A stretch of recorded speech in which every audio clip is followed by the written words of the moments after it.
You're listening to the Rise to Thrive podcast with your hosts, Linda Tate and Amelia Travis. Rise to Thrive is your life resource for manifestation, wellness, and abundance. Tune in weekly so you can thrive daily. This week's episode coming at you. Good day, Rise to Thrivers. Welcome to our latest episode, Growing Your Mindful Business, with our special guest today, Lindsay Scherr Burgess. We are so excited. She's with Green Wallscapes, and your host, myself, Linda Tate, and your co-host, Amelia Travis. We hope you enjoy today's Rise to Thrive tidbits. Welcome, welcome, Amelia. Thank you guys so much for having me. This is so great. So fun. Hi, Amelia. Good morning, afternoon, evening, friends. Super excited to drop in with Lindsay on this. I'm like girl crushing, insta crushing on her pretty hard.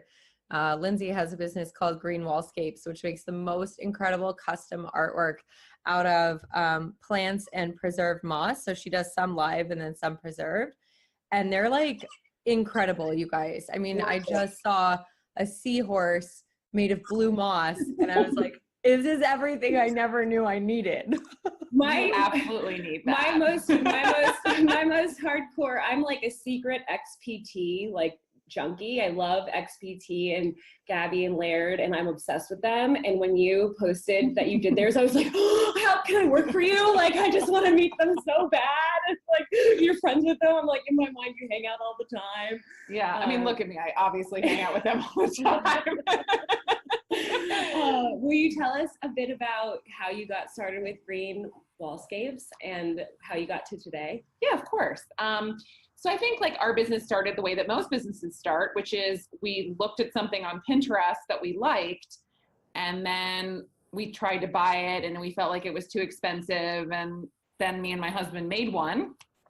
And then immediately after that, we got a call from the South Florida Fair, as people do, that they wanted a moss wall that was like huge. And so then we had like this little weird side business that kind of came out of the ether. And when was that phone call? The phone call was in 2017. It was like 2 years ago, pretty much. And then I was doing other projects and I wasn't really focused on this. And then my projects were ending about a year ago. And I started thinking, okay, well, do I go get a normal job? Which I'm not very good at being employed by other people. So I shouldn't say that, because if I ever do want to be employed by other people again. So I've said that many times, Lindsay. In fact, now I just own the title of like, I'm actually unemployable. Don't want to. And so I basically ended up doing, just sort of saying, okay, let me see if I can do this. And I had full support from my husband. And as soon as I kind of made the decision, like, let's try and do this, we started getting inquiries kind of out of nowhere. And we got an inquiry from a woman who was doing a project for Southwest Airlines, which sort of created a lot of credibility for us. Then we did another project pretty much very soon thereafter for a division of Aetna insurance. And I thought, this is a thing. Like, I'm not sure what it is, but this is a thing. And then luckily the woman who was living in so we have a little back cottage, was living in my back cottage, was an artist. And I was like, do you want to try and like moss with me a little bit? And then she started kind of part-time. And then it sort of, fast forward now we're approaching, I would say, like our real 1 year anniversary is May. So it's like, we're about 10 months in. I have 2 women working with me full time. And then I have consultants and other things that come in and out depending on like how much workflow we have. So it's exploded kind of and we've done over 100 projects in a year. Some small, a lot of, little small things, just little logos and other things, lettering and words. And then we've also done 180 square feet of wall that we shipped across the country. So we've done like the gambit of projects. And I think that that's sort of a good segue into like sort of attention. Mm-hmm. And, when I wasn't paying attention to it, it wasn't doing anything. And as soon as I kind of was like, okay, let's try this thing, then it was like, okay, game on. Let's do the this. old where attention goes, energy flows. So Lindsay, what were you doing before you started Green Wallscapes? Did you have experience with like plants or art or both? Or were you just totally like, this is cool, let me do this? My husband and I are creative and artistic. And my husband is actually he's a landscape architect by training and much more talented as an artist than I am. I've always drawn and painted and that kind of stuff. And I have a good design aesthetic sense. But my background's actually marketing and business development. So, luckily I fell into something that's really beautiful and fun to market. But I've taken the principles that I learned from sort of working in different companies in marketing and business development and translated them into this business. And part of it is because I love branding. Branding with plants is just a really natural way to do things. To me, it's like, it's just great use of the way that great interpretation of people's brands, basically. And it's really fun. I mean, I get to be creative within the context of what they already have and sort of say, this is going to fit your space the best. This is going to really enliven your, your office lobby or that kind of thing. And people, it just really resonates. I think it's a combination of my timing is really good. There's a lot of biophilic design going on. Like people just love designing with nature in mind. But then it also solves this problem of I don't want to maintain it and I don't want to deal with it because everybody's super busy. So that's the whole like using the preserved materials. We actually don't do a lot of living materials. Other companies are much more suited to that than we are. All of our work is either preserved or faux. And that's just sort of the niche that we've fallen into because of it's just less complexity. There's plenty of complexity even with just the preserved material. That's enough. Yeah. Well, yeah. And then it works for people like me who like, no matter how much we love the plants, like they die. Yeah. Yeah. And it's sad. It's really sad when they die. It's so sad. It's so sad. Like, thank God my husband has a green thumb because, I mean, we do have a home that's full of plants and I love that. There's nothing like, the freshness of the air and just like they shift the whole energy of the space. But before I met my husband, like when people would give me a plant as a gift, like I would be sad because I'm like, thank you. Like, I love you, plant, and you're going to be dead in 2 weeks. Like, which is like, I mean, maybe I was killing them with my mind. Like, that's entirely possible.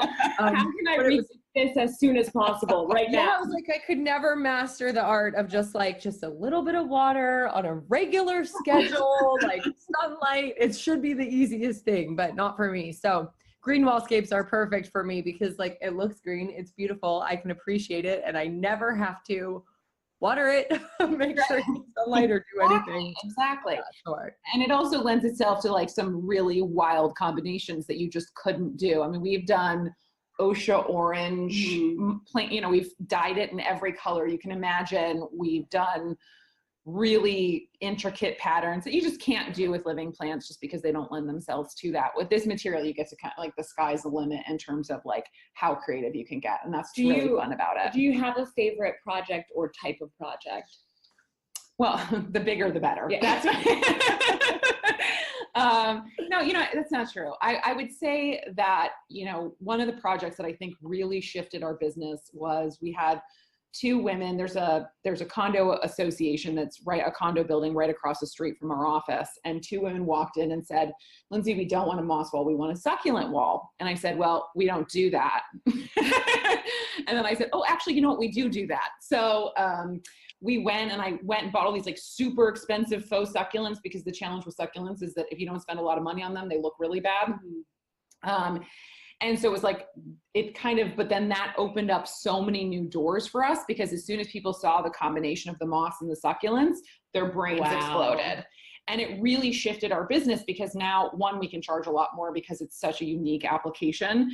2, the work just is so stunning. And what's so cool about it is that they really do look alive. When you combine the preserved material with these really high-end latex succulents, it just looks totally gorgeous. And we've been able to sell more sophisticated projects. We've been able to be a little bit more creative. And I just love the way they look.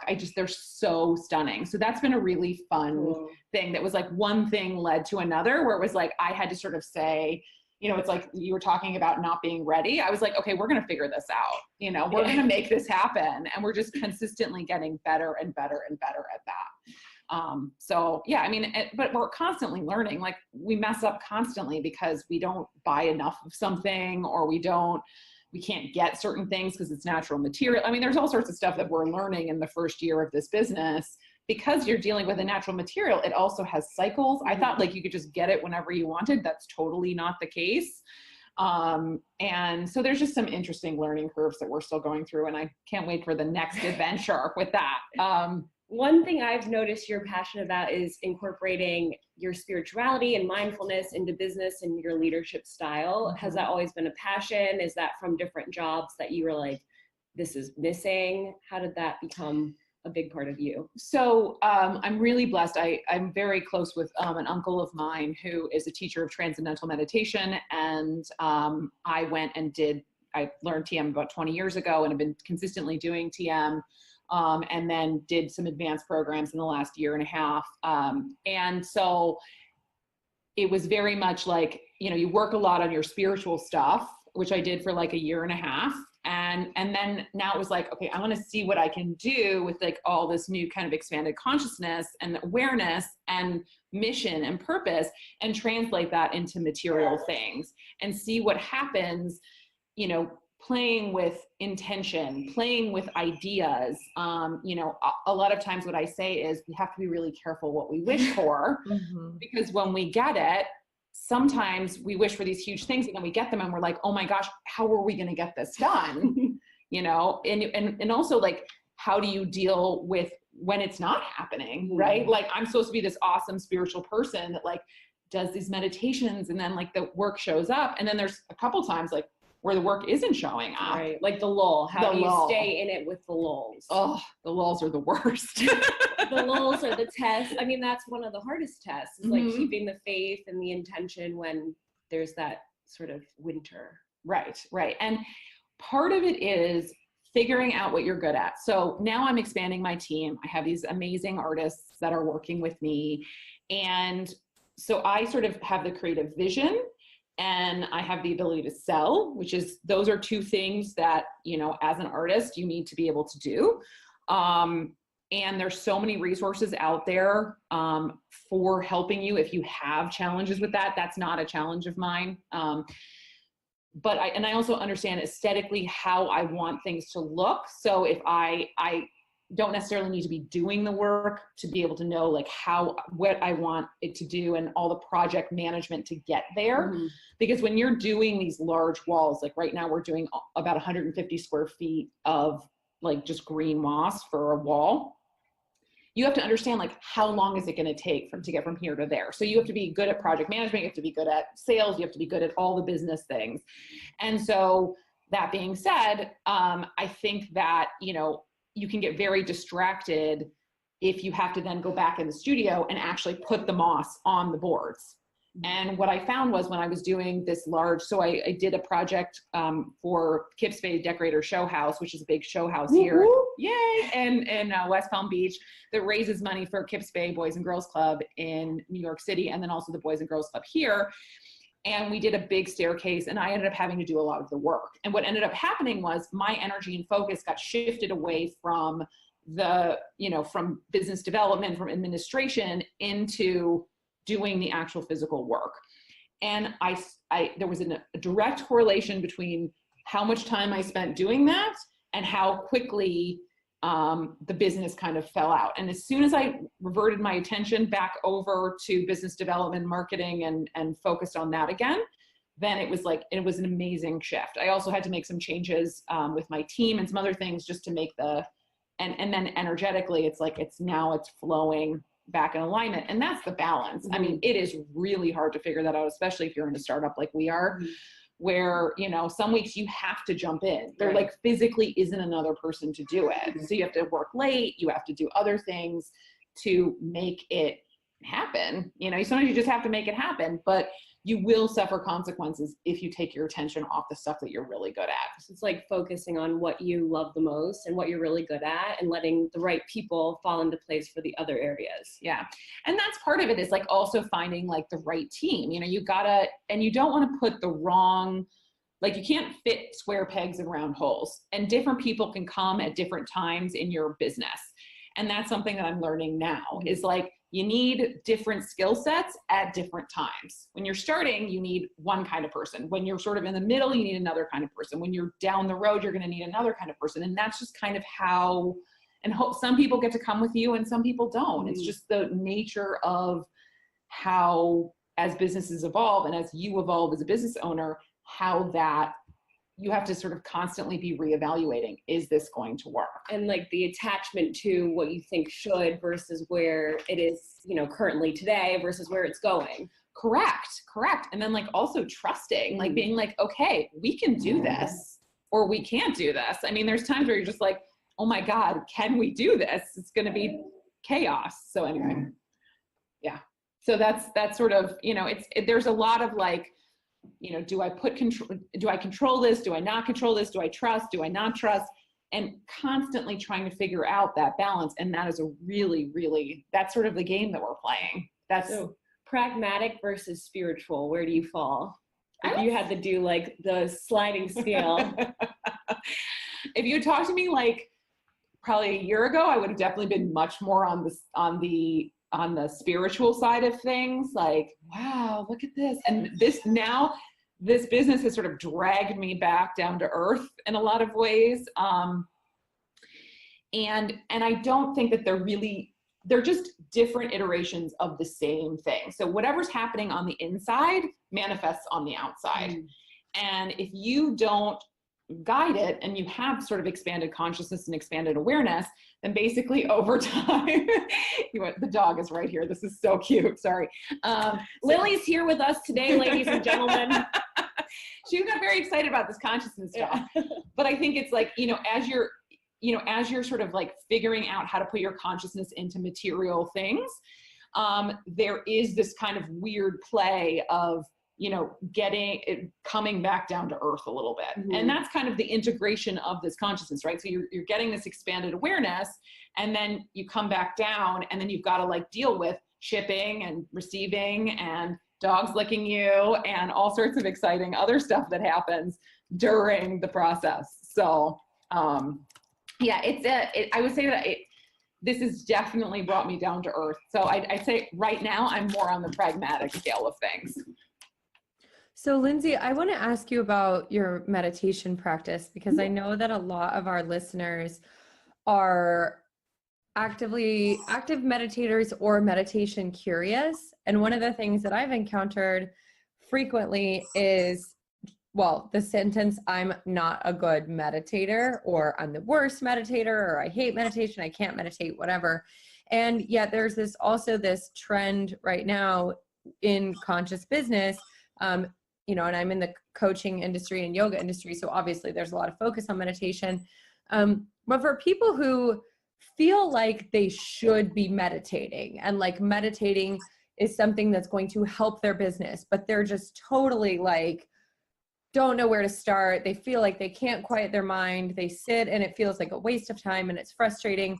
You've been meditating for a long time. So what tips would you suggest for new meditators, or especially those who are trying to use meditation to like support their business? People who are struggling to commit to the practice, what helped you become committed to it? Besides just your uncle. Yeah. So I mean, to inwardly commit to it. Yeah. So I think part of it is a survival thing.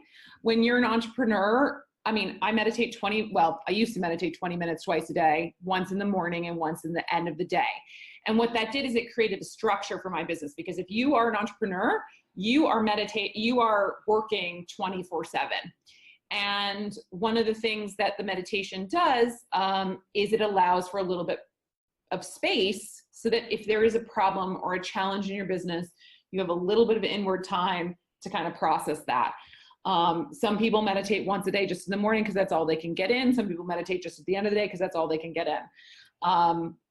as someone who is a long time meditator, I can tell you that having friends who do it and support you is really great, especially as you're starting to integrate your practice. I also think being okay with not being perfect in your meditation practice is huge.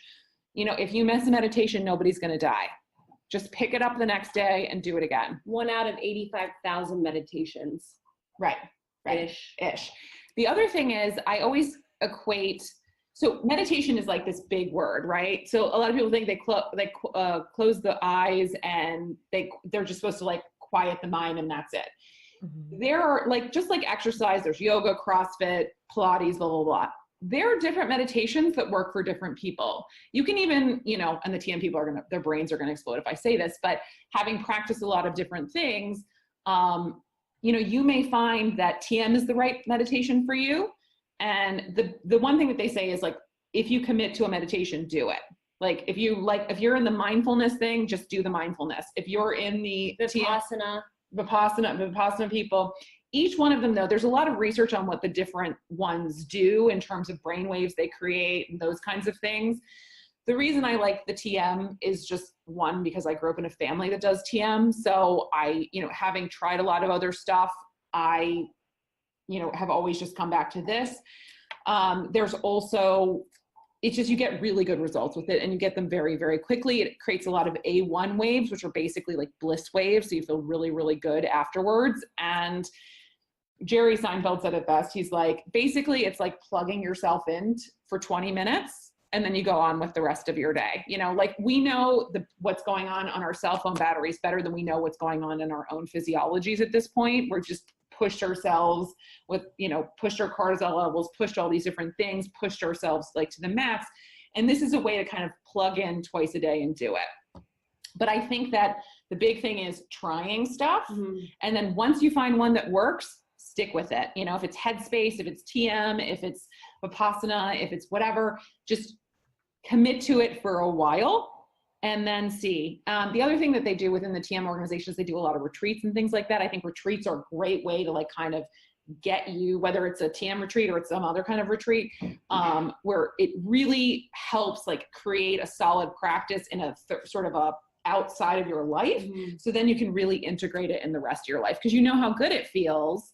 Or if there's group meditations or other things that are going on, it's nice to sometimes do it with other people too. It just sort of reinforces the practice. But that's the big thing is you don't have to go it alone.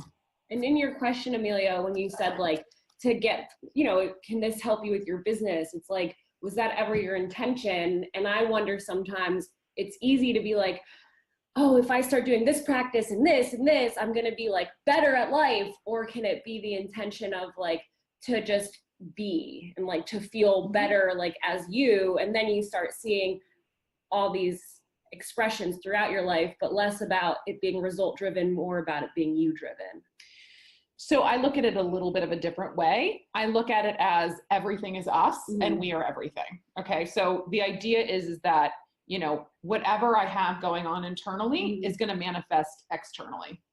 And you just gave the simplest explanation of non-dualism I've ever heard. Thank you. Yeah. So, and that's sort of and they call it unity consciousness, right? So I am working on developing my consciousness so that, I have a slight thought, I want to be on Linda's podcast. And then Linda calls me the next day and says, Lindsay, come be on my podcast. Or I want to be part of, my big intention with this whole business is I want to spread beauty and joy through the world through this medium. Mm-hmm. Right. And it gives me little, it lights me up to be able to say what I am doing is creating so much happiness for other people. Mm-hmm. And that's really the point of my business. So that's sort of my internal experience wanting to manifest itself into these things that we, but then again, there's a lot of non-sexy stuff with that, right? There's still we got to put the glue on the substrate and do the stuff. And it's, and we got to deal with HR issues and we got to do insurance and all those other boring things. So it's kind of you have to keep focused on these sort of big ideas while you're dealing with the minutia of the day-to-day life. And And it's like the game we're playing is to expand our consciousness and integrate it into our physiology, into matter, so that what we feel inside manifests outside. Mm-hmm. That's sort of like what the training that I've gotten and my experience from being a meditator for almost 20 years, is, that's just basically, it. But and that's the other thing too, is that like, when I say I've been a meditator for 20 years, like that's so insane to me. Like I learned when I was 19, which means I'm really old now. Hardly. And there was times when I did the practice a lot, and there were other times in my life where I didn't do the practice a lot. But the nice thing is, you can always come back to your meditation. You can always do it. You can always restart, and you don't have to keep judging yourself if you don't do it one day, or it doesn't come naturally to you, or you fall off the wagon. There's so many ways, like search for support, like, hey, this is boring to me, like help me. Because if it's boring, then something's not being done correctly, or if it's uncomfortable, something's not being done correctly. I mean, when people say things like, well, I can't meditate, and you asked about this earlier, then they have the wrong kind of meditation, or they don't have the right teacher. Or they're not willing to work through the uncomfortableness of like the stress coming out of their physiology until they break through. Because I think too many people have the idea that, which you touched on earlier, they have the idea that a meditation practice means that they will sit and their mind will be quiet, and they perceive failure because they sit and their mind isn't quiet. And so then they decide, I'm a bad meditator. And I'm speaking from experience, because even though I, started practicing yoga at 17, for me, it was like asana and pranayama, awesome. Meditation, no. I just felt like I sucked at it. I was bad at it. I'm 33, so I've been practicing yoga for 16 years. And this year, for my 33rd birthday, I set the intention, my word for the year is integration. Mm-hmm. And I wanted to integrate not just all of my past experiences and integrate the divine masculine and divine feminine, but really it was just this very powerful intention of like, okay, I know there's been lots of great seeds planted, and it's time to like integrate them and let the ones that are supposed to bloom. And I don't know if it was simply just that intention or what, but all of a sudden meditation became easy. Like just this practice became easy, sitting. And it was like, it's become actually a treat and like an escape for me. It's like, this is my time. Even if it's only 10 or 15 minutes, I come into my office first thing in the morning before my son wakes up, before my husband wakes up. It's just nice and dark, and I find my cushion and I sit down, and all I do is breathe. And I think one of the biggest things that's changed is that I let go of the idea of having a quiet mind. And like, people said this to me for years, okay? Years and years, and I didn't listen. And then finally one day I just let go of that and just actually started to notice the thoughts. And for me, it really helped to categorize thoughts. So it was like, oh, that's planning. Oh, that's worry. Oh, that's replaying. And so there was kind of these little categories of thoughts where like, then I could notice just with that word and then allow that to go. And for me, it's pretty much always planning, like I'm an Enneagram 7, I'm an enthusiast. I love to live in the future. Like I love to get excited about things. And it's actually, in a sense, it's a coping mechanism for me. Like when I'm facing stress, I think about things in the future that I can get excited about, or that are going to be fun, or that I'm going to do well. And that's how I deal with it. And so learning to just notice that and then let it go has been huge. But so I wonder if, earlier you talked about in business, like letting go of control and trust.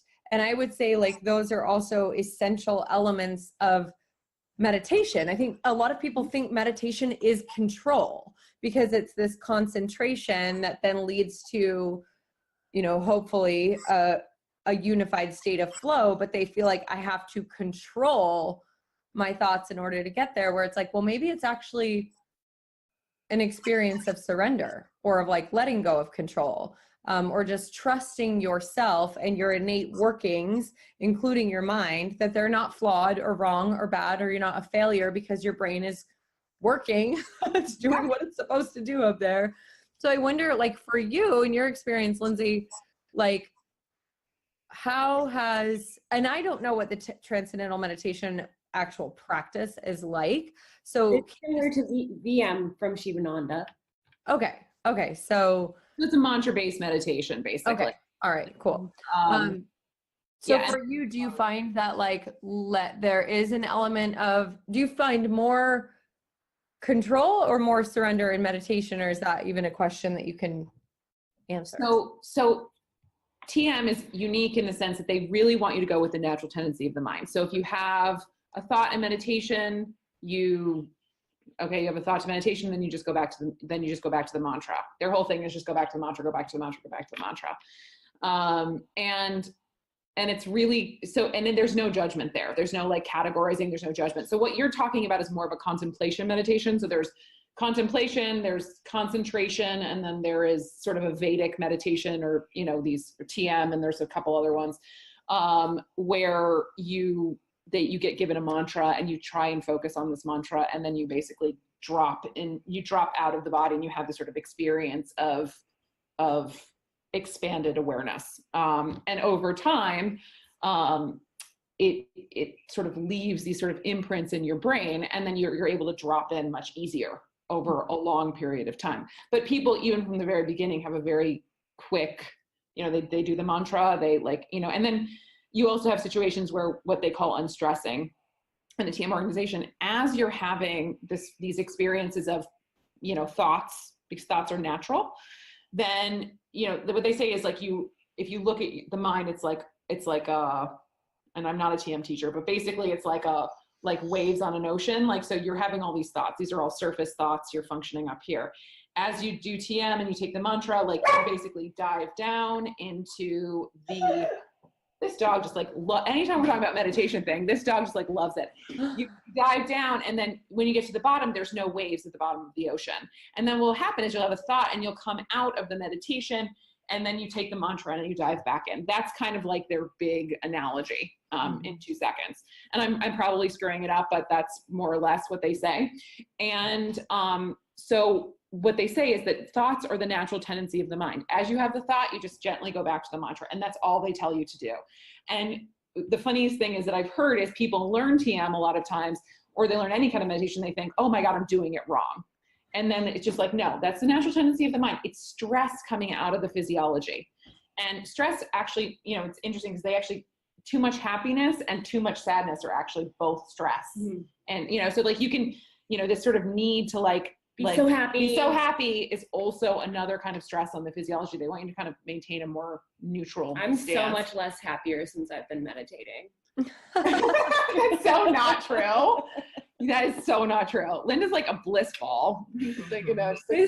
But it's interesting about the thoughts, because I've noticed with sleep too, that it's similar to the de-stressing in meditation, that sometimes the vividness of dreams feels like this massive de-stressing process, where before would be making all these meanings, and I'm this feels like my body just in that letting go, whether thoughts, dream state, and it being part of the integration. Yeah. Yeah. Because we're constantly just imprinting stuff on our nervous system, and your nervous system has to get it out. Mm-hmm. Because if it doesn't, then basically it that's why cancer manifests, or that's why other sicknesses, IBS and all these other things manifest, because your physiology has no way of getting rid of this stress in the system. And so, we just see it. Everybody's sort of dealing with that. And I'm not perfect by any means. I just do the best I can. And that's the whole thing, is that if you come from type A land, which is where I come from, I went to a very high-end university, and, I had certain expectations about the way my life was supposed to look and all this kind of stuff. And now in my late 30s, I'm you know what?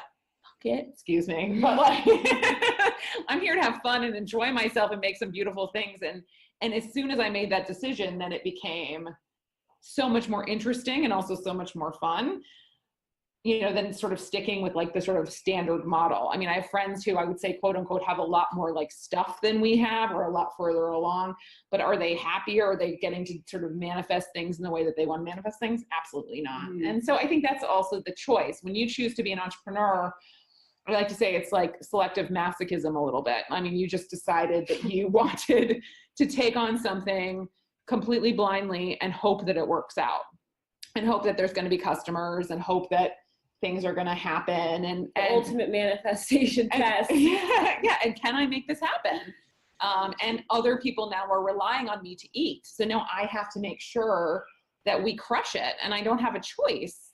And I made this for myself, and I'm constantly coming up against my own boundaries and my own barriers and my own fears around like, is this going to happen? Like, can we do it? And all that kind of stuff. And it's really, it's a constant internal game of, are we going to, and then we do it. And then we get that like feedback loop, like the positive, like we do it and we crush it and we like make a beautiful thing. And then the next person comes and we just crush it even more. And like we get better and better and better and better. And I hope it continuously goes this way. You know, it's just such a cool experience. You are a lavish exercise in joy. Thank you. That was a quote that someone described Lindsay's art. And I feel like you are that. Oh, thank you so much. Yeah, no, I mean, I'm having a really good time.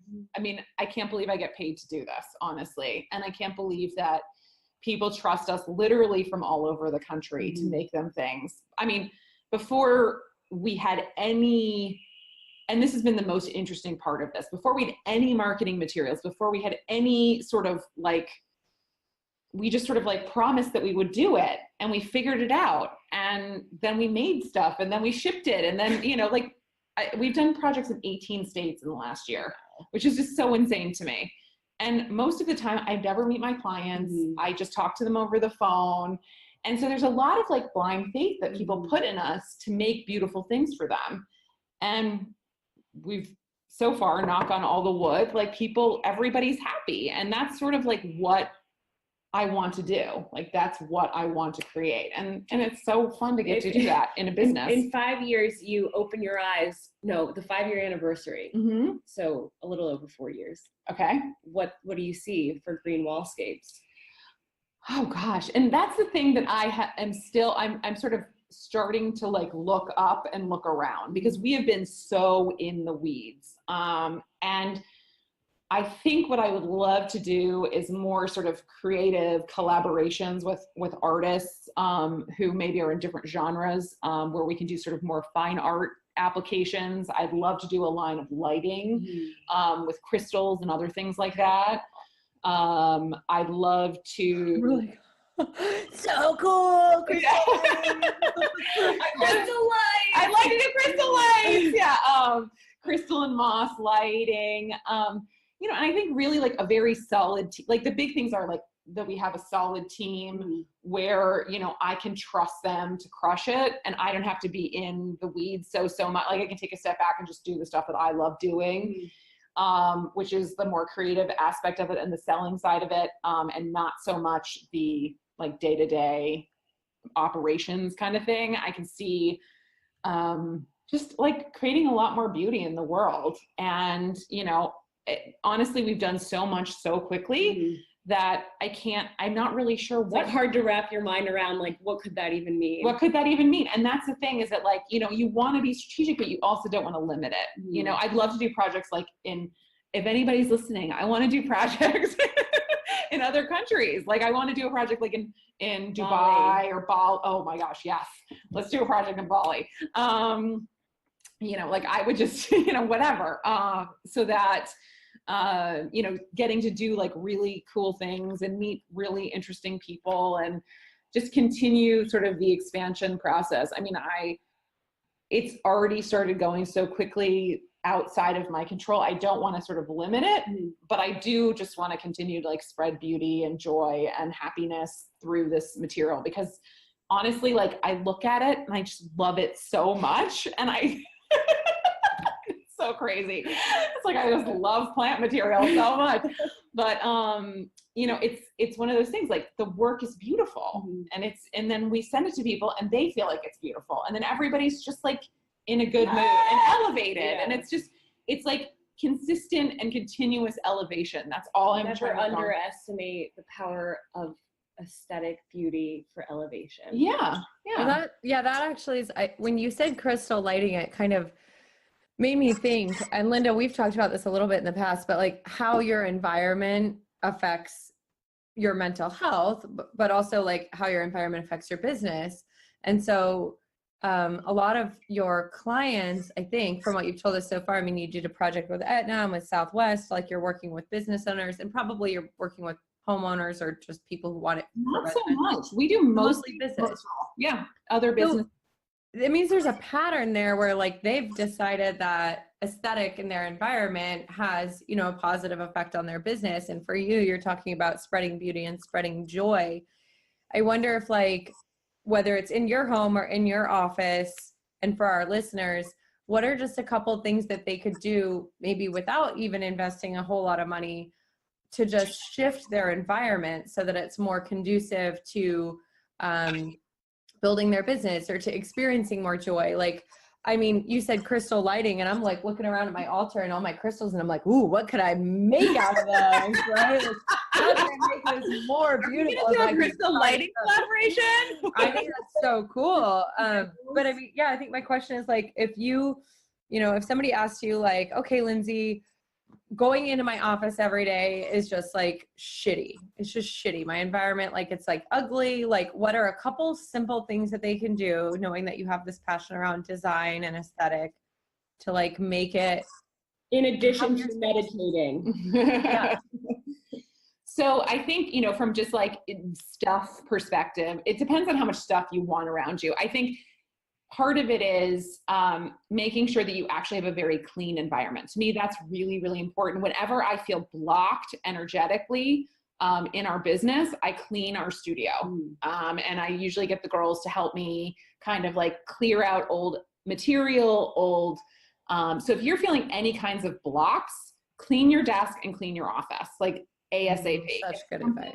Is bothering you, it's also taking your attention away.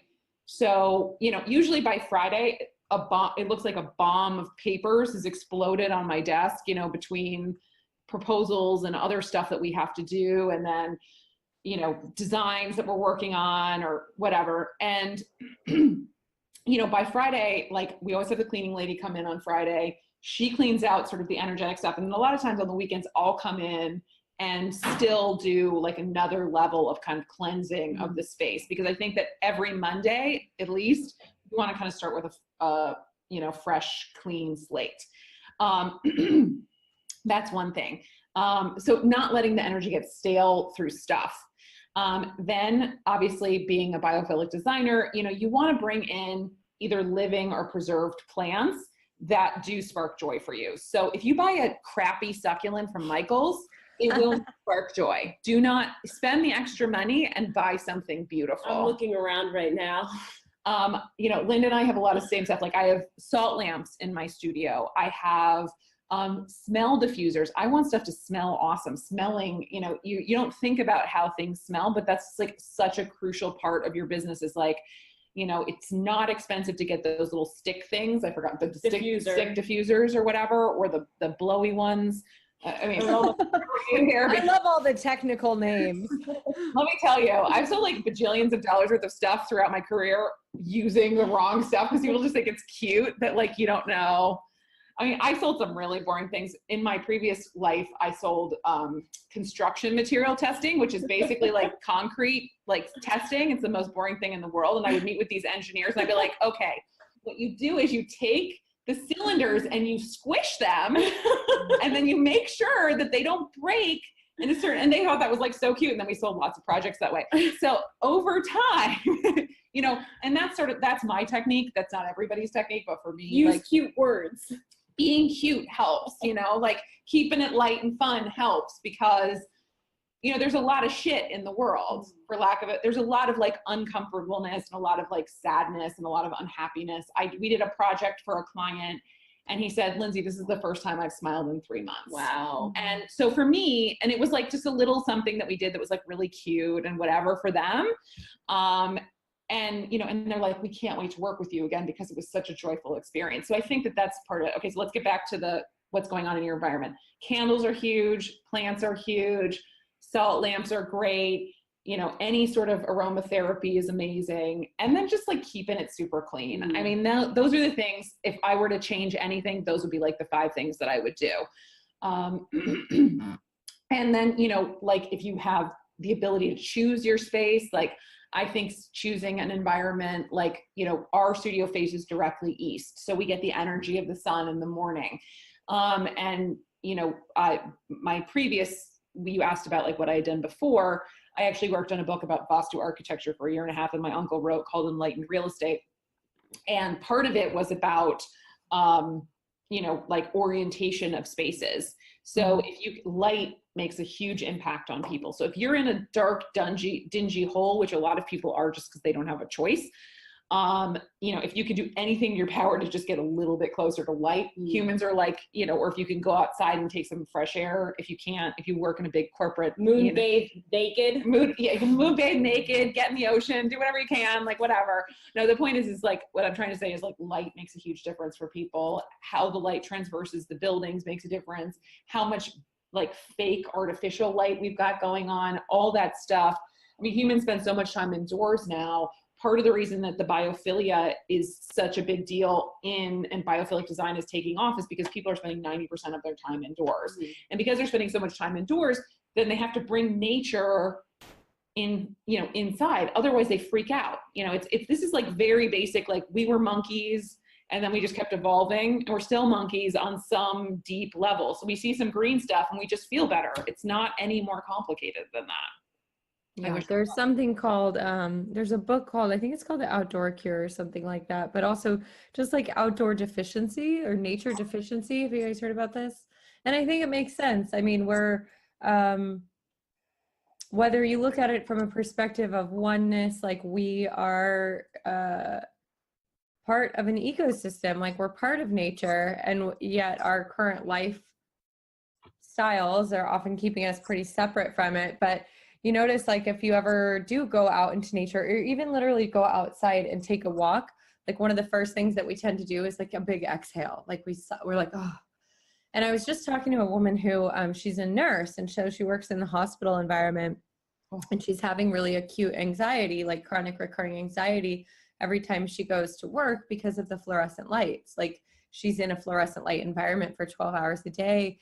And so, you know, I was chatting with her about it, and I started to really like pay attention to what a difference it makes, what kind of lighting I have in my office, and using the window. Like I thankfully have a giant window, like keeping that open during the day instead of using this, you guys can't see it, but this big ass LED light that's over my head to like light me up.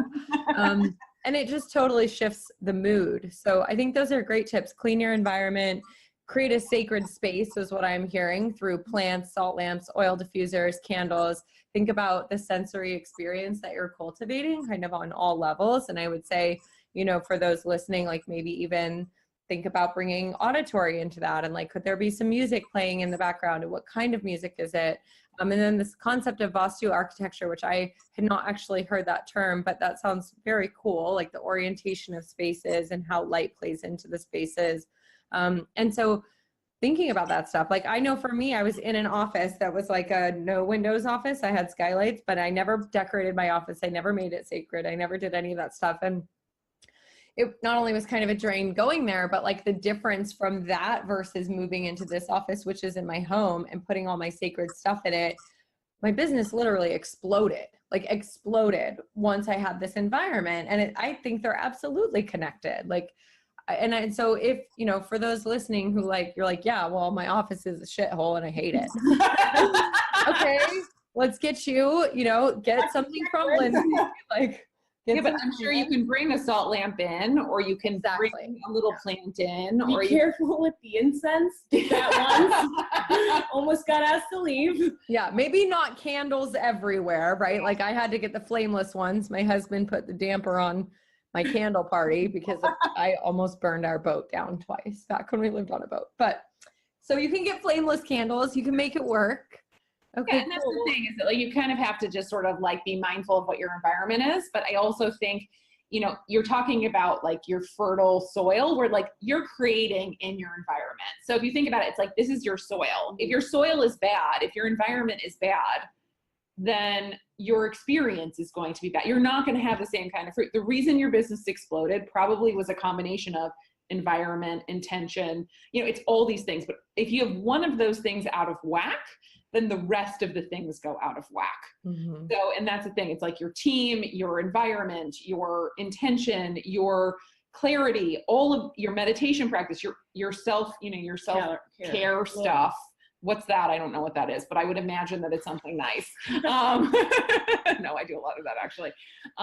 You know, and then, you know, I'm not a mother yet, but I can imagine like, you know, then also like having time for your family and all these kinds of things. Like all of these things like impact, you know, how you are successful in business. Is the foundation good? Is the soil good? If the soil or the foundation isn't good, you can't build the house, you can't grow the tree. It's just, this is all very basic stuff. And you can always hear it again and again and again. Yeah, exactly. So thank you. Oh my gosh. It's so great being with you ladies. It's just really fun speaking with like other. Can you tell us how you're mindful in your business? Yes. So yes, I can actually. No. So, one of the things that I have found is learning how to not be super reactive when someone sends me an email late at night that there's some sort of moss problem. First of all, there's no moss problems. You know, and obviously I'm not dealing with a life and death situation. You know, I'm not like an EMT or something like that, where like if someone will die, if sometimes my clients feel like they are going to die. We did a very large project for a large airline, which I can't tell you which one it is, but we did a project for a large airline. Because of the polar vortex, the adhesive failed. And we had done a project up in New York, and I had to figure out how to fix this problem as fast as I possibly could because the executives were coming and blah, blah, blah, blah, blah. And so instead of taking it like, oh my God, the world is ending, it's Super Bowl Sunday, I have to deal, I'm looking at flights to try and figure out how I can fly up there. I mean, I'm doing everything in my power to like figure out how I'm going to solve this problem. And I had to sort of take a step back and say, okay, like, all right, don't be so reactive. Don't freak out. Don't freak out. This will get resolved. That was like my first step. It was literally like, okay, Linz, take a minute, take a breather. And then I was like, okay, you have 2 or 3 days to figure out how to fix this. Nobody's going to die in 2 or 3 days if the moss is not perfect. 1. Then I went through like, okay, so how am I going to, so I called a bunch of people that I knew and I sort of reached out, like, what would you do in this scenario? And there's not like a guidebook of like, how do you fix the moss problems? Because no one does this. Like, you're going to write it though. I could at this point. So luckily I like had a friend and he was able to go and we took care of it and whatever. But it was like so much an internal game of like, at first I could feel the fear coming up, like, oh my God. And then I got really present on like, okay, you have fear coming up, like, but we are going to solve this problem. And instead of being like blaming or afraid or anything like that, I just jumped into solution mode. Like, how am I going to solve this problem? And I think that that's something that we can, anytime that you run into a scenario where you have a challenge, and I don't look at them as problems, I look at them as challenges. How do I create a solution for this problem? And then if you do that well, those people are your people forever. This client, after I dealt with this problem, called me up and said, Lindsay, if you keep dealing with people the way that you dealt with me, you will have a huge business in no time. Because I sort of said, okay, I'm not going to put any resistance. I'm just going to solve this problem for this lady. And I mean, there's a million different ways that you can deal with these kinds of things. But if you turn into a more solution mindset, then, you know, then you're able to sort of go forward. So a lot of that though, initially comes up as fear. And then I try and convert the fear into solutions as fast as I possibly can. And being mindful, like to begin to even notice, I think some people so easily jump into the story and into the resistance and into like the fire of that versus being able to observe. Like that is the mindful practice. And it's hard because like, that's an example like where I could solve the problem. There's problems where, you know, where if you have challenges with staff or you have challenges with, you know, over like the way that you run your business on a structural level, those things are much more difficult. And that's, you know, where you have to really like try and create, and that's what mindfulness is creating a space for yourself to step back and have the big self make decisions, not the little self. Not the ego, not the fear, not any of these things.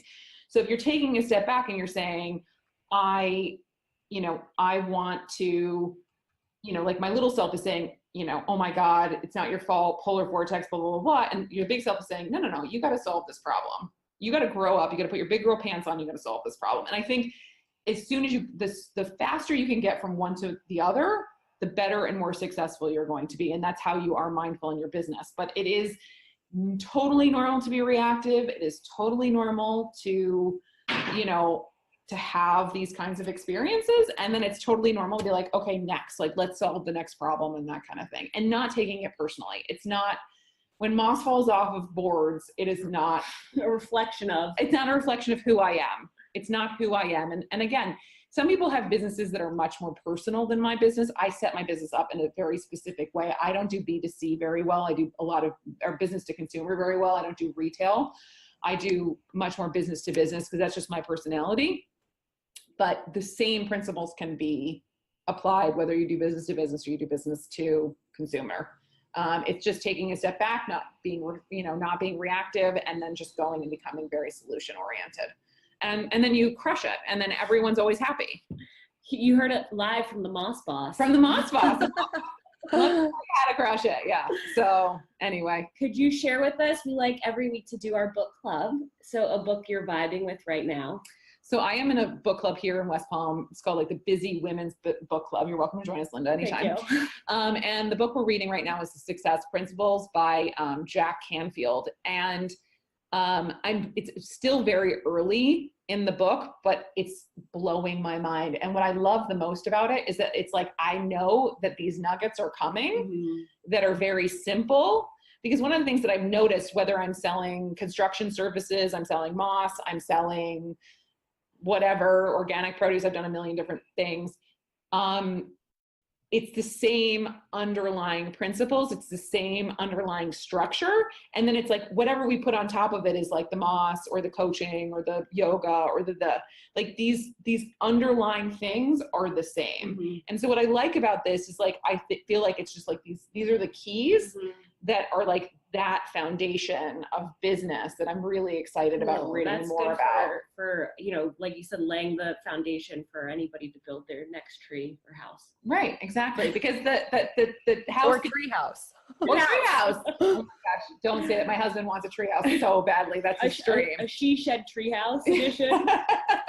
We'll make the girls climb up and moss up in the tree house. It'll be just unbelievable. Okay, anyway.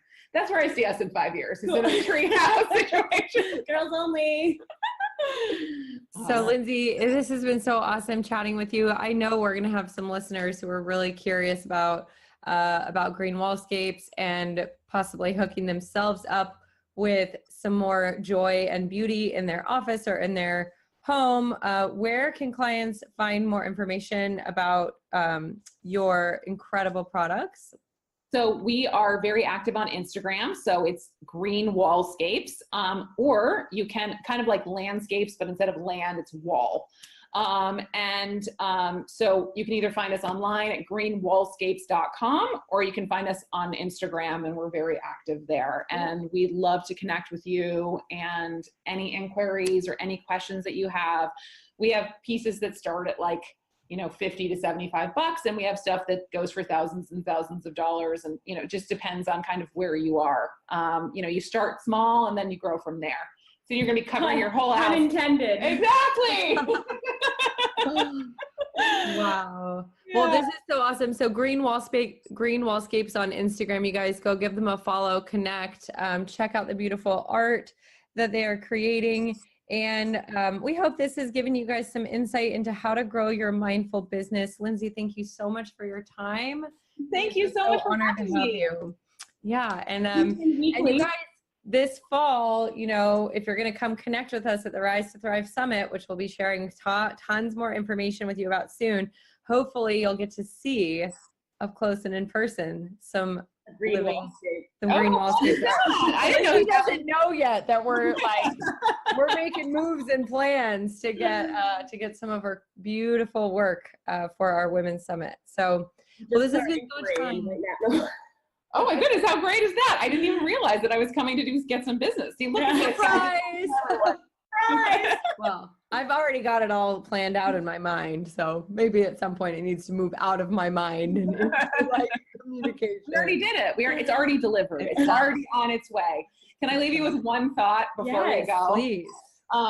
So I have a friend who, you know, was having some struggles in her business, and this is sort of the idea of it's already on its way. So this person was talking to Maharishi Mahesh Yogi, who's the person who brought Transcendental Meditation. And they said, well, how are you going to do this project? Like, where's the money? Like, how are you going to get from here to there? And Maharishi turns and he goes, the money's already on its way. And I was like, where is it? He's like, it hasn't arrived yet. And I just thought that was such a beautiful thought. Like, it's already on its way. The green wall's already on its way. And I think that that's such like an interesting like space to be in when you're having these sort of struggles, is like, it's already on its way. Like, you've got the intention, you've got the action, you're doing the right stuff. Just keep going and keep going. So that's the last thought that I have. Love it. Namaste. Thank you so much. Thank you so much for having us.